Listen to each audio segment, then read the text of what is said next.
me, the biggest change today is the change that AI is bringing, right? Artificial intelligence is bringing. And what that does is that every organization that I work with, that I talk to, CXOs, board members, they're all looking at how the organization can be more tech driven Yeah. and specifically AI driven. And the biggest challenge for leaders in my consulting engagements is how do you take this animal called artificial intelligence and look at it much more holistically.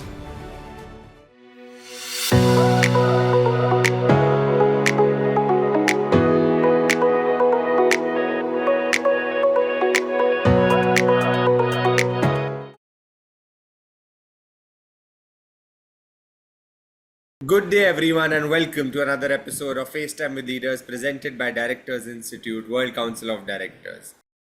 I'm your host, Tanay All, and today we have the privilege of welcoming a distinguished leader whose career has been defined by driving innovation and leading large scale digital transformations across the globe. Our guest today, Mr. Krishnan, CA, is the Senior Vice President and Global Head at Tech Mahindra. Previously with TCS, Sir was a P&L owner and business unit head, driving non-linear growth through innovative products and platforms. With rich cross-geographical and cross-domain experience in the US, Europe and India, he has worked closely with Fortune 500 clients across sectors like banking, telecom, manufacturing and retail.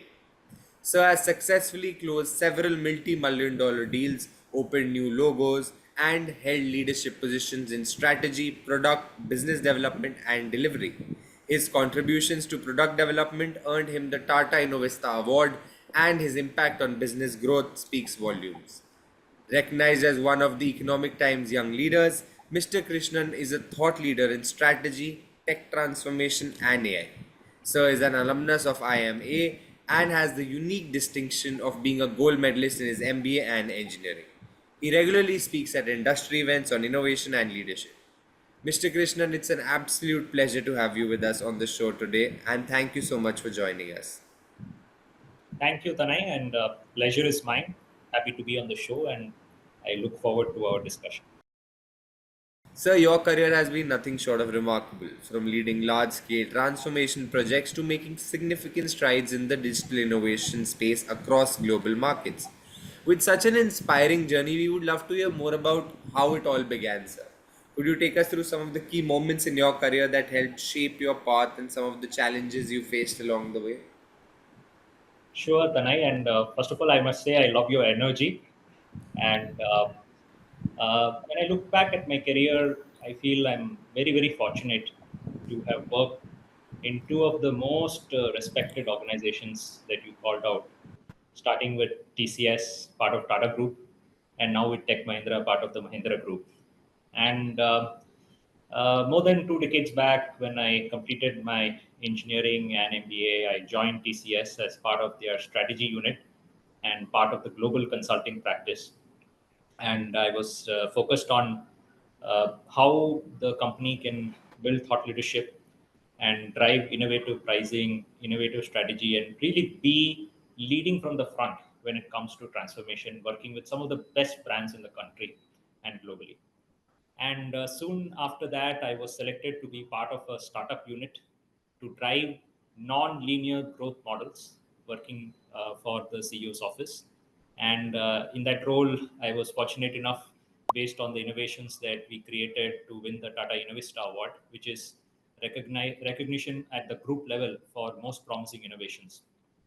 And then I got an opportunity to shift to Germany to head business development for nearly half of Europe, Benelux, Germany, Switzerland, UK.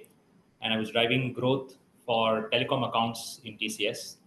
And I was fortunate enough to, at that stint, set up the sales process excellence. And it also won an award in TCS at that time. And then whatever I'd implemented got permeated across the unit and across globally. Then I got an opportunity to work for the banking and financial services vertical. I took a account that was on degrowth, and then in the course of 2 years transformed it and exited with a very large win, which also won the best large deal award in TCS at that time, and the exact commitment was given by the CEO at that time, and I was very very proud by that achievement. Then I came back to India and was given the opportunity to again lead non-linear growth as a business unit head, and launched multiple products, which won again the TCS Innovista Award, the Growth and Transformation Award in TCS for the impact that it created from a talent perspective for the company and for the industry at large. And post which I got this wonderful opportunity to work in Tech Mahindra as a CDO, to be leading the digital transformation and customer experience transformation for our clients globally, and also integrate some of the acquisitions that the company had made. And more recently, as you rightly called out, I globally head the large deals portfolio, cutting across industry verticals and domains. So, in short, I would say I have had the fortune to work with some of the finest leaders, and also get through my career so far across industry, across geo experience, and in every role that I've taken, I've contributed meaningfully. And a couple of things that you already called out. One is the Economic Times Young Leader Award, where my final interview was with Mrs. Kalpana Moparia, the CEO of JP Morgan. And then I was also selected by the Tata Group to undergo the Tata Group Executive Leadership Program. Again, giving me exposure to the group, to leaders, and grooming me for some of the impact that I've created. So, thanks to these two wonderful organizations and also the exposure that I've got, journey has been very, very exciting so far. Lovely to hear that, sir. It does indeed sound like a wonderful journey. Sir, your journey from TCS to Tech Mahindra has been nothing short of extraordinary, especially when we talk about scaling business units globally. I can only imagine the immense challenges you must have faced managing diverse teams, different markets, and complex operations across the world. But looking back, what would you say was the most difficult part of the process, and how did you manage to overcome it? As you would have noticed, Tanay, uh, the most difficult part of this whole journey has been to challenge myself every 2 to 3 years on something that I've never done before. So I still remember many years back sitting across the table like this with the then global head for banking and financial services vertical and current CEO, and talking about my interest and passion to take up something in the US and take up something in the banking and financial services vertical. And at that point in time, I didn't have any experience managing BFSI clients, nor did I have any experience in the US. But I did have experience and success in Europe in a very different vertical, the telecom vertical. So to me, I think it's important when you build your career to acquire new skills. But every time you acquire new skills, you need supporting leadership, and you need to have the courage to say that, look here, yes, there are things that I might not know, but there are things that I know. And then taking up that challenge and ensuring that whatever commitment you did, you are able to meet it, has been the defining part of my career. And I've done this over and over again. And I can tell you, every time I did it, it got a little bit easier, but still it is challenging, right? As you can imagine. So, you've been a driving force in creating innovative business models and improving operational excellence. Given your expertise, what emerging trends in business innovation should leaders be focused on today? And with the challenges that businesses face, what strategies would you recommend for maintaining efficiency and growth during uncertain times? Yeah. To me, the biggest change today is the change that AI is bringing, right? Artificial Yeah. intelligence is bringing. And what that does is that every organization that I work with, that I talk to, CXOs, board members, they're all looking at how the organization can be more tech driven Yeah. and specifically AI driven. And the biggest challenge for leaders in my consulting engagements is, how do you take this animal called artificial intelligence and look at it much more holistically, right? Not just look at it from a technology lens, but look at it at a leadership layer.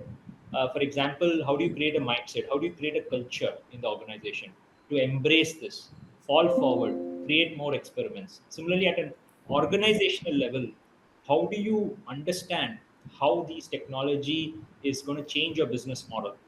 what are the changes that you need to make to your operating model to enable this create impact towards your employees, shareholders, stakeholders. And then also at every function, how each of the functions gets transformed. And like Michael Porter said, all of this has to work together synergistically to drive the organization vision. And finally, at a foundational level, how do you create the data architecture and ethical and organizational guardrails? Because no matter how positive benefits that you can gain from these technology, there are also instances where big, large organizations have got it horribly wrong, and it creates a big brand impact. So, how do you create the right guardrails to think forward, think holistically? So, this is what I think leaders are facing. And I would say, if you have the right mindset, this is possibly the most exciting time to be a leader, to navigate this and create impact for your shareholders and stakeholders at large. 100%, sir. It's almost as if the new age of computers has just come in, a new something has come in, and it's useful, but how you use it, and that's something leaders today are figuring out, and next few years, I guess, are going to be about that. So, looking ahead, what are your key aspirations for the future, both in terms of your personal career and the broader impact you hope to make in the boardroom? Like, how do you envision the evolving role of leaders in shaping strategies, particularly in light of the rapidly changing global business environment? Yeah, see, it's a very broad question, but I will take it in two parts, right? To me, many times, what needs to be done and what can be done is never the question, right? But the question is what should be done. So, to me, the most important part of my leadership style has always been to have a long term view about whatever you do and build a culture where you prioritize the long term, at the same time deliver your quarterly targets and numbers, and take the organization along, where you put the organization first, community first, the individual interest second, and make sure that you are able to create an impact, whatever problem statement, right? That's at a larger level. But to me, my philosophy in life has always been, you know, first of all, figure out what you are good at and align it with the organizational interest and needs. And once you figure that out, stay committed to make sure that you're able to drive impact like nobody else can, given that opportunity. Because as I mentioned earlier, and I truly believe that I feel very fortunate for the roles and opportunities that have been given to me. And I always focus on that and ensure that I'm able to do the best, so that every day I go to bed, I know that I've done the best like nobody else can, in the role, in the circumstances that I am in. And that's what I look forward to my future. And I also look forward to, encouraging other leaders who are watching this to also deeply reflect, have the clarity, and then commit and deliver what you are meant to do. Yeah, very well said, sir. Almost it's about the basics if you take care of them. Like, you put in Yeah, your effort and you sleep well over it, and that's the maximum one can do. yeah, absolutely. So, having managed a range of complex global accounts, how do you see the role of corporate governance in helping organizations stay aligned with ethical and legal standards during high stake transformations? Yeah. That reminds me of a case study that I did in Ahmedabad. And the biggest key takeaway and learning from many case studies, as you know, the IMA format is, case studies. So I would have done about 500 case studies. But one of these case studies really brought to the front that the true quality of a leader and an organization is how they behave in difficult times, right? It's not how they behave when the times are good and things are easy, right? And again, I go back to my good fortune of working with some of the top leaders in both these organizations and going through some very tough times, right? Pandemic, the financial crisis, and seeing how these organizations behave, the leaders behave, the entire organization, how they came together, right, with a common purpose to do the right thing for the organization, for the community, for employees, for customers, for partners, right? That balance. And to me, that is the most important aspect of corporate governance. So it's not about not knowing what to do, right? Senior leaders who are part of any board for that matter, they know what is the right thing. But to do it with the pressures, with the market pressures, that's what is very important. And to me, that whole thing boils down to one word: culture. The culture that you bring to the boardroom, whether it's the diversity, whether the openness to share views, take, ask hard questions, debate issues out with a larger interest in mind, right? And not put yourself front, but the organizational and the community and partner and the shareholder interest front, and look at it holistically. And that to me is the most important thing about corporate governance. And of course, when you set high standards, legal, ethical, are all key aspects of that, that make sure that the organization is set up for success for the long term. And that's how I have led my career, and conversations with both clients, partners, and my management. Yeah. Culture and teamwork, right? They work together brilliantly. It's a truly remarkable milestone. Sharing your book debut with Mr. Anand Mahindra must have been both an honor and a deep moment of reflection. Drawing from that inspiring exchange and your extensive leadership journey, what is the one piece of advice you would offer to aspiring leaders, whether they're just beginning or aiming to elevate their impact? Sure. So I wrote this book during the pandemic where I had some time, and it's been 4 years in the making. And my advice to leaders is have clarity about what your purpose is in life, and not just in your life but in every role that you perform, not just as a leader, employee in an organization, but each of us have a role to play as sons, as daughters, as husbands, wife, as relatives, as neighbors, as a key community member, as a boardroom member, right? So how do you ensure that for each of the role that an individual plays, you have clarity of purpose? And purpose is about what you are good at, what you are passionate, and what the different stakeholders expect from you. And if you can create this Venn diagram and continuously look at it every 3 years, right, and make sure that you are setting yourself goals in each of these departments. I know Yeah. this whole interaction has been all the positive things, but there have been moments where I have taken up a challenge and not succeeded, right? But the other dimensions, whether it's the health or the relationship dimension, which I've articulated in the book, is what kept me going. It's like a flywheel, right? It's like various wheels of the cars, and you need to drive smoothly. You need to have every wheel align and balance each other out. Yeah. So I wrote this book to help everybody gain happiness, not just happiness, but also success, and do it sustainably, so that you achieve that sense of happiness and fulfillment for yourself. And when you are happy, your neighbors are happy, your family is happy, your team is happy, your organization is happy, and success will be a foregone conclusion. So that would be my advice to leaders: have clarity and then go and pursue it with a lot of dedication, and ensure that you do it with great fulfillment and happiness. And like you said, there are multiple things that give you happiness in life. Make sure you cater to all of those. With that, sir, we come to the end of another episode of FaceTime with Leaders, brought to you by Directors Institute. A huge thank you to you, sir, for taking time out to join us today. Your Yeah. incredible journey, insights, innovation, and whatever we've spoken about, sir, your role in corporate governance has been truly inspiring.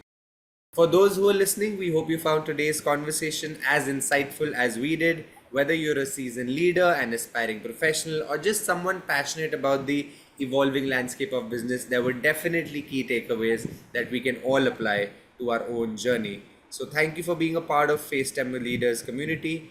Keep leading with vision, striving for excellence, and remember the journey never stops. And of course, have fun in your journey. Thank you so much. We'll see you soon. Thank you. Thank you.